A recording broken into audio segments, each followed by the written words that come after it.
Do you feel like you're going through a desert experience in your life right now? There's someone in the Bible who went through that. We're going to tell you about him today on Zola Lever Presents.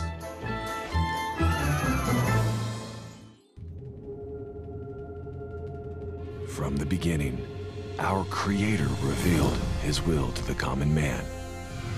Individuals who listened to His call and responded in obedience.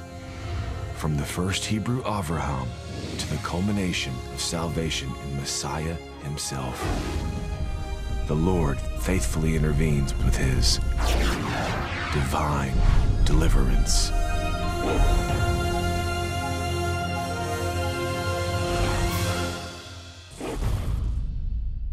Thank you for joining us today on Zola Lever Presents. I'm David Hart. I'm Kirsten Hart. I am Jeffrey Seif. We are in our series, Divine Deliverance, and today we are talking about Moses, who also is called Moshe, right? Yeah. Moshe. Moshe. Call him what you will. The important thing is that God called him, and mysterious was the calling. Yes. He's out there.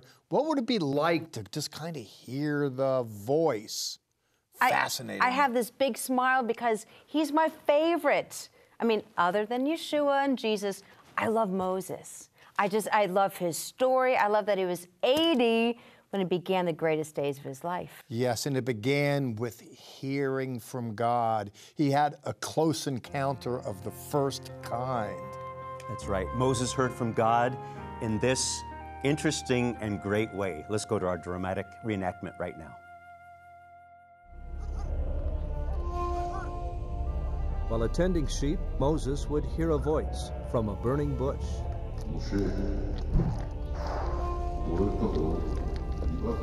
Moses, come now therefore, and I will send thee unto Pharaoh, that thou mayest bring forth my people, the children of Israel, out of Egypt. And this is my memorial unto all generations.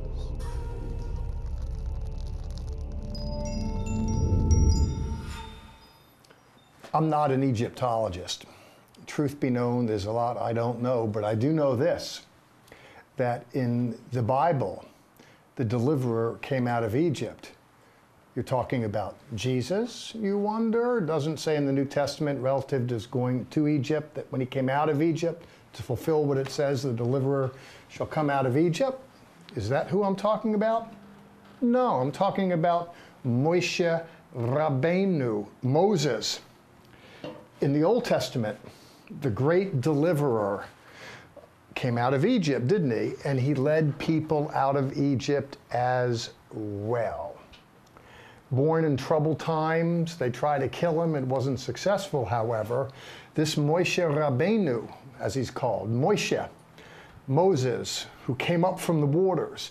Really, it has an Egyptian ring to it. Ramosis, from Ramses, Tutmosis, Tutmos, from Moses. Moshe, referred to in the Jewish world as Moshe Rabbeinu, Moses our teacher. He comes out of Egypt. He's actually raised in the royal household of Egypt. He's eventually kicked out. He's going to run into the wilderness, and his world is going to turn upside down. This man who had a call, for all intents and purposes, it looked like he had a fall. And there he was in the wilderness. Time had passed, and all of a sudden, in the 3rd chapter of the book Shemot of Exodus, he hears a voice. Well, first he sees a miracle. He's a man of the outdoors. He sees a fire and nothing's getting consumed. He hasn't seen that before. God uses the supernatural to get his attention. He looks there, he focuses, and out of the bush, Moshe, Moshe, he hears a voice, in response to which he said, Hineni, here am I. God works through circumstances, and his life looked abysmal. I'm sure when Moses was growing up, by the way, his mother said, Mo, I know God's got great plans for your life. You know, he was given up for dead, put in a basket, he becomes a member of the royal household, and his mom said, Moe, I'm telling you, son, God's got a great plan. He hits 40, nothing happens, he snaps. He winds up killing a few people, gets kicked out of Egypt, and here he is on the run in the middle of nowhere for 40 years. And then all of a sudden, he hears the voice, Moshe, Moshe, and he says, Hineni, which means, here am I. Would that we would heed the call, even if it seems like we've taken a fall. We hear the voice of prophany, the voice that beckons us toward God and into a new and preferred future. I liken the faith walk personally to what I refer to as a quest for a preferred future. That is to say, we dare to believe that there's more than this to life. You might say it's easy for an 18-year-old. He's 80. Some of you are sitting there saying, I've been on my couch for a long time, out of the workplace, and all the goodies go to the young. Listen, you want to turn your attention toward the Lord, hear His voice, and hear what He calls you to do. I believe that God calls people today because when He works deliverance, He calls a person to be the instrument of it. That is, the tool in God's hand, the great deliverer with a capital D. Seems to me that God prefers using a person. There's a Hebrew expression, Nesh Gadol HaYashem, a great miracle happened there. God is in the business of doing miracles. In fact, Yeshua says, if I don't do miracles, the works of my Father, then don't believe me. But if I do them, believe the works, that you may know and understand that I'm in the Father and the Father is in me. People get a look at the divine by looking at miracle. People get a look at the divine as well by looking at God's Word and hearing His voice. In this segment, as in all the segments in the series, we're looking at deliverance. And here we're looking at the call of He who is one of the Bible's favorites.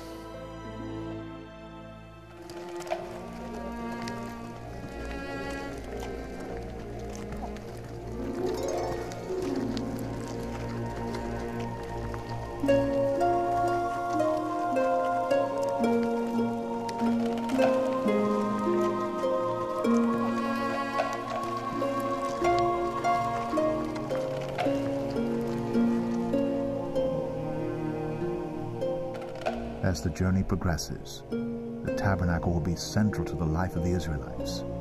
It will be overseen by priests from the tribe of Levi and serve as the home to the ark when it's not in transit. And the Lord spake unto Moses, Every man of the children of Israel shall camp around the tabernacle, some distance from it, each man under his standard with the banner of his father's house. It was here, in a desert encampment, that the Israelites were transformed from a shapeless mass of people into a nation whose progress would be prescribed down to the minutest detail. The covenant was taking form. First book I ever wrote was with this famous guy named Zola Levitt. I was working with him as an intern, and I wrote a book on the tabernacle called The House That God Built. And I was so pleased that it was co-authored by Zola Levitt and Jeffrey Seif, and I think I even got the top billing, and I thought it was the cat's meow. Well, never mind my excitement. I'm excited to take you to the book of Exodus, and I'm sure the children of Israel were excited to get there, considering the trauma and the drama. The trauma of bondage for hundreds of years, the drama. God raised up an individual, Moshe Rabbeinu, who went to Egypt and brought them out of Egypt, and they came into a wilderness. They came to a mountain, and they came to a place where it was time to learn to worship. 25th chapter of Exodus, they are beckoned to build the Mishkan, is what it's referred to as, tabernacle. The word tabernacle comes from a Latin word meaning booth. I call it God's Winnebago, His RV, His traveling home in the wilderness. In chapter 25, verse 8, have them make a sanctuary for me, a holy place, so that I may dwell among them. And when we look here in the biblical text, we see that people were minded to contribute to the war effort. I love the picture here, by the way, and I want to say I love the pictures that we showed you. I think a picture's worth 1,000 words, and just seeing those biblical dramas. Do you know why you saw those dramas of the tabernacle? Everybody loved the picture of the tabernacle, except the sheep. I like to say the tabernacle is a great place for Jews. It's a lousy place for sheep. And I saw that sheep being drug off there. Of course, we didn't slaughter them. We're just looking at props, and we're looking at actors, and we're looking at it because you paid for it. And I want to thank you for that. Here, people sacrificially. They sacrificially filled the till in order that there could be a place where God's name dwells. It's TV space, and you pay for it. You, through your offerings in chapter 25, verse 2, tell Bnei Israel to take up an offering from anyone whose heart compels them. No Madison Avenue stuff here, no tricks. We're not conning. We're just living and being and breathing. And God prompts individuals who care to share.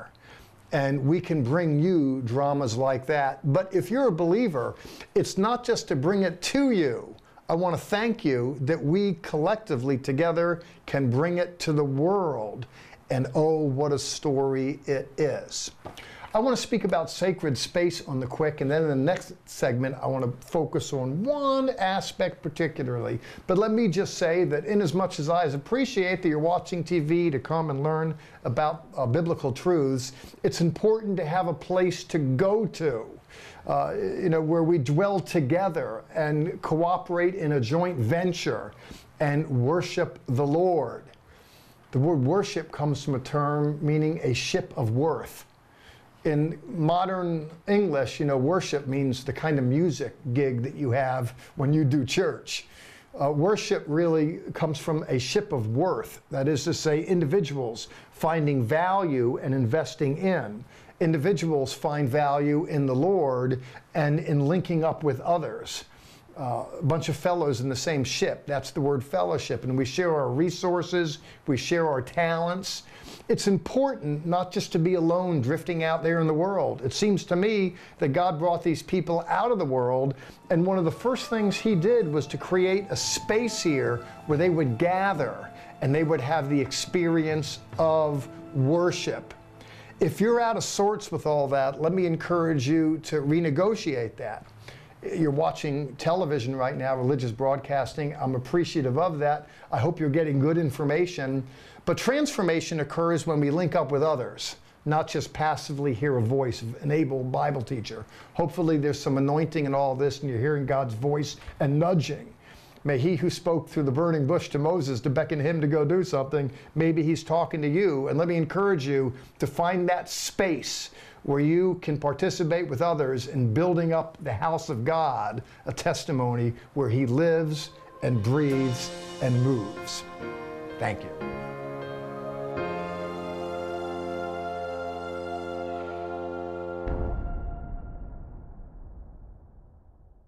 Our offer on this program is the first 3 courses in the Institute of Jewish Christian Studies, compiled by Zola Levitt and Dr. Jeffrey Seif. These shortened college-level mini-courses include Old Testament Survey, New Testament Survey, and Jewish History.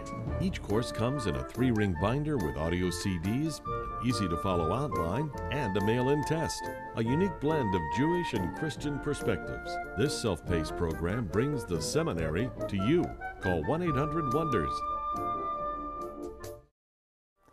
Hi, thanks for watching Zola Levitt Presents. Besides our television program, you can also reach us at levitt.com, as well as following us on Facebook or Twitter. And of course, we'd love to receive your mail, and as always, you can call us. We love to hear your voice at 1-800-WONDERS. And don't forget, your donations are what enable us to keep going. Thank you so much.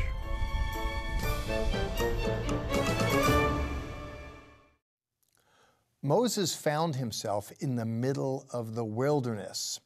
God was there, and happily the people were there too. They showed up with tithes and offerings to help Moses build the tabernacle.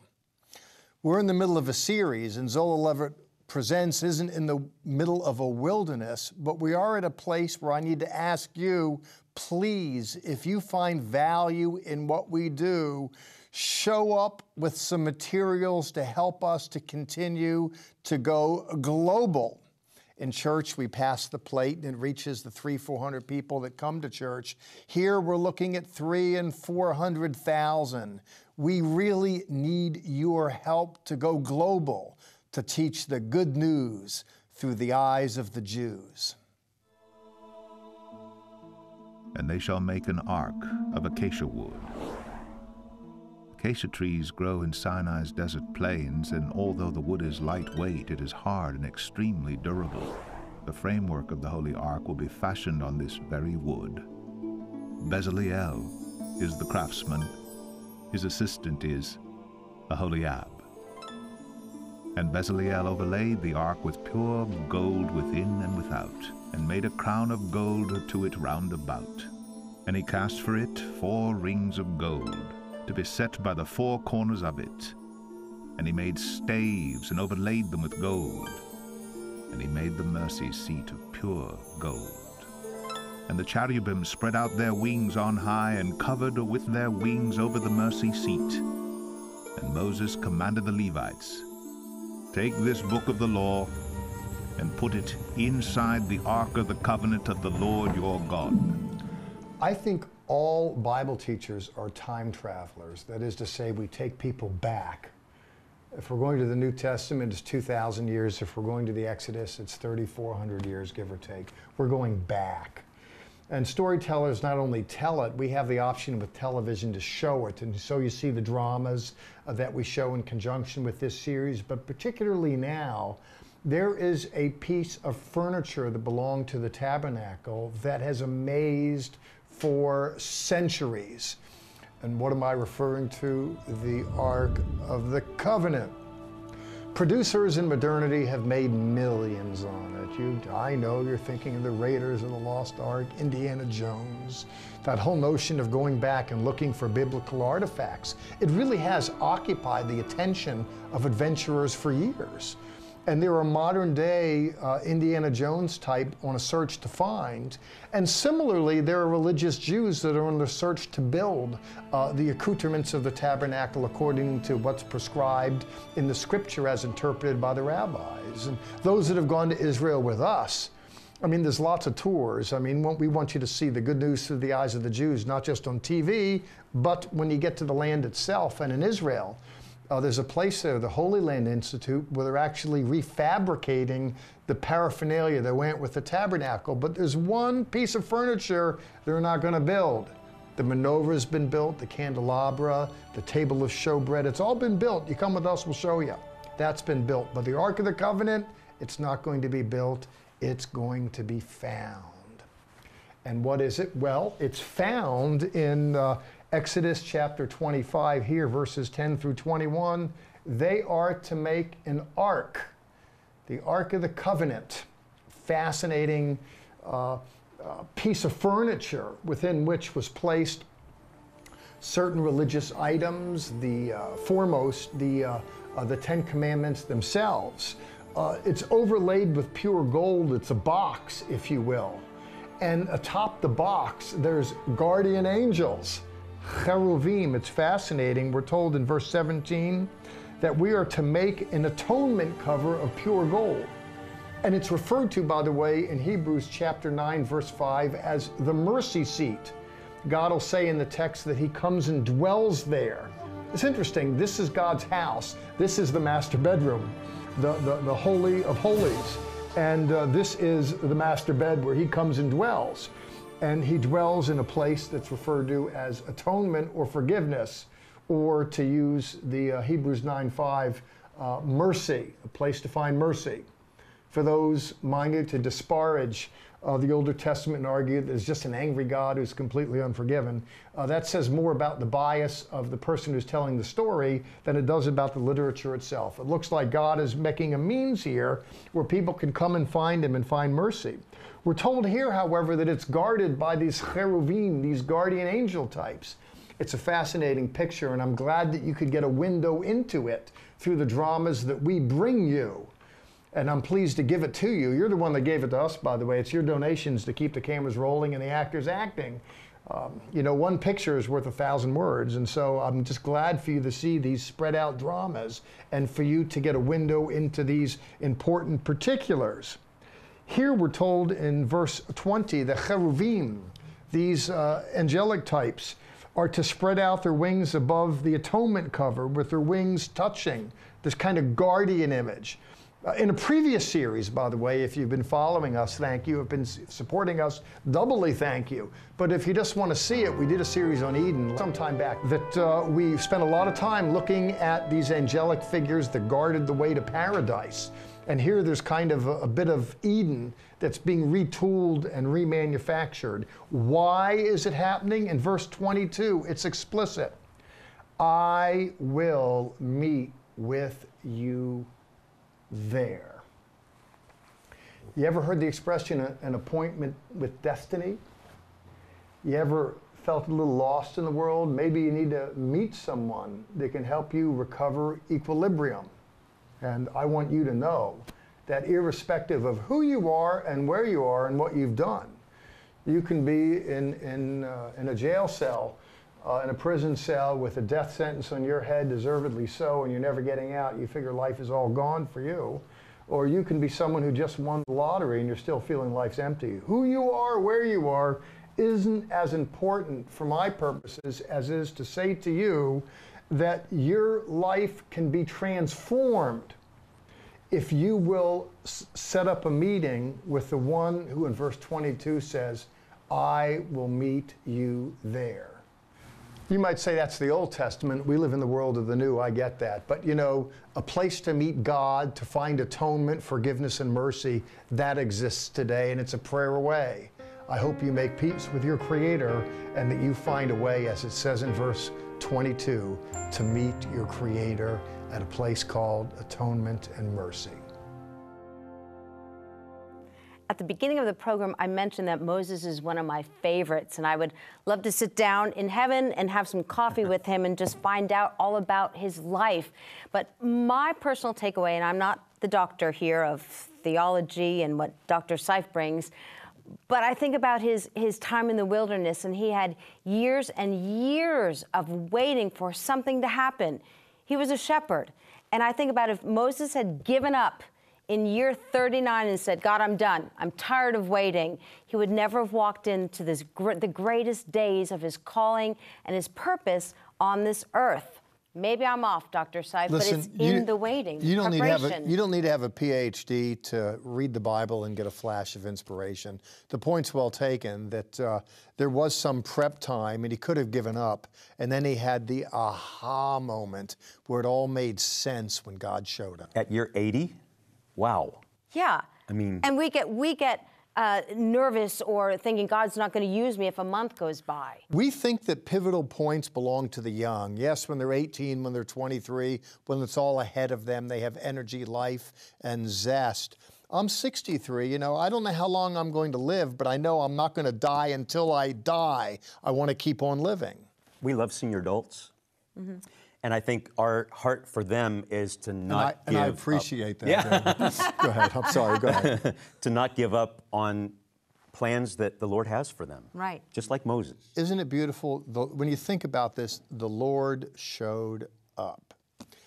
There may be some out there that are in the wilderness of life, and you would be well served with a visitation, a flash of inspiration, the Lord showing up. It's not always in a church, you know, it's out there on the highways of byways.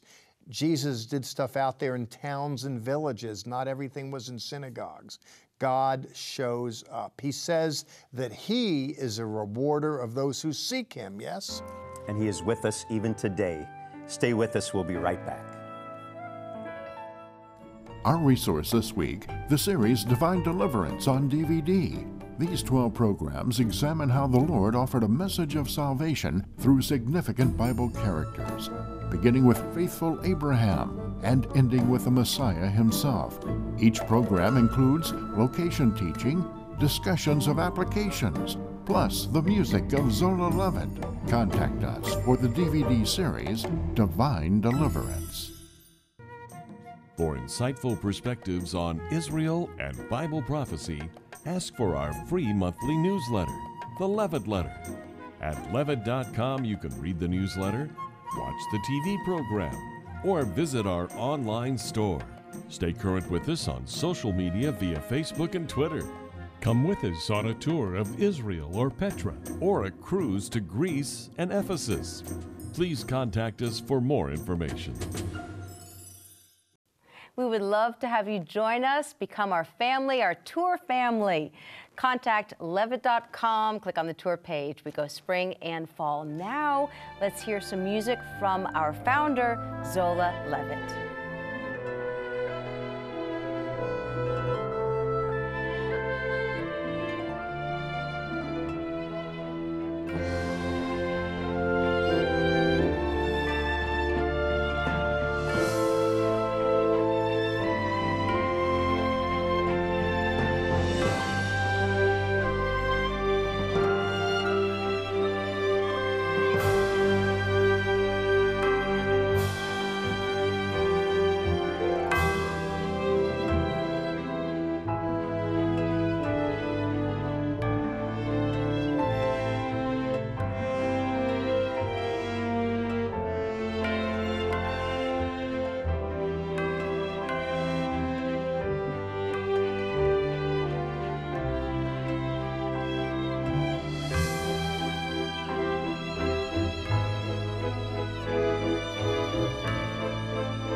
Time's just about up, but if you'll permit, please, I want to accentuate the importance of having a personal encounter and experience with God.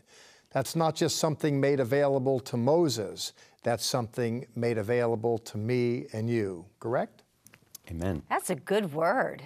I could just sit and listen to you all day. I appreciate your insight and your teaching for us today. But time is up. I know.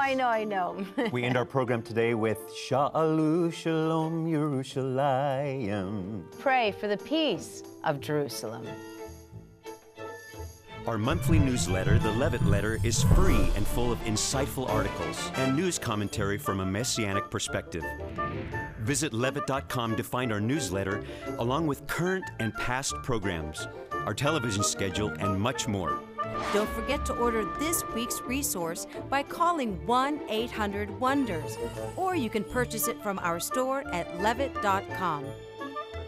Your donations to Zola Levitt Ministries help these organizations bless Israel. Thanks again for joining us this week. Zola Levitt Ministries and this television program depend on tax-deductible donations from viewers like you.